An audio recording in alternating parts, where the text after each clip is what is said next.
Hello everyone, আসসালামু আলাইকুম। Welcome back to my page. কেমন আছেন সবাই? আশা করি ভালো আছেন। আমিও ভালো আছি। তো সকালবেলা ঘুম থেকে উঠতে একটু লেট হয়ে যায়, তারপর ছাদে এসে একটু হাঁটাহাঁটি করি। এরপর বাসায় আসি, এসেই রান্না বসিয়ে দিই। যেহেতু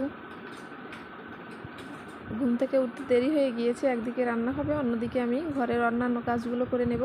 তো চলুন দেখে নিই আজকে কি রান্না করব। আজকে চিংড়ি মাছের ভুনা করতেছি। যেহেতু আমরা দুইজন মানুষ, তাই সব কিছু একটু অল্প পরিমাণে রান্না করি। এই যে চিংড়ি মাছের ভুনাটা একদমই হয়ে গিয়েছে।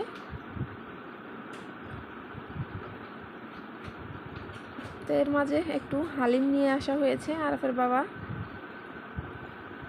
হালিম নিয়ে বাসায় এসেছে। আবার অফিস একদমই কাছে আমাদের বাসা থেকে।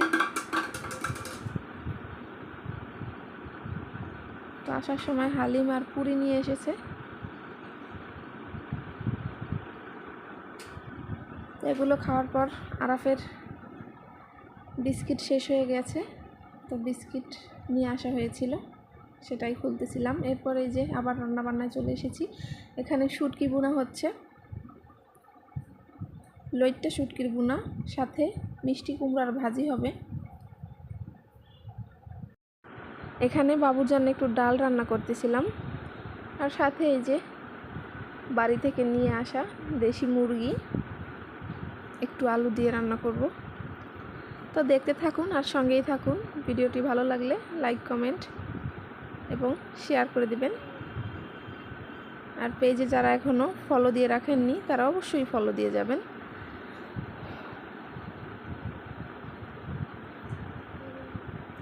তো এই যে সব মশলাগুলোকে একটু কষিয়ে নিচ্ছি।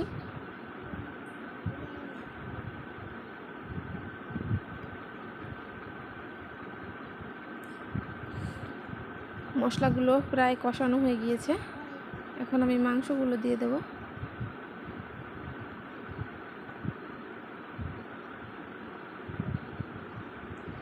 আসলে মাংস রান্না করতে গেলে মাংসের মশলাটাকে যত কষানো হবে ততই মাংসটা খেতে টেস্ট হবে।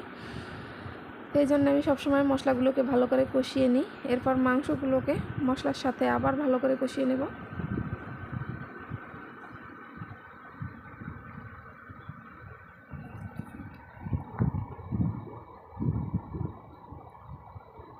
এখন মাংসগুলো কষিয়ে ঝোলের পানি দিয়ে দেব। কে কোথা থেকে ভিডিওটা দেখছেন কমেন্টে অবশ্যই জানাবেন।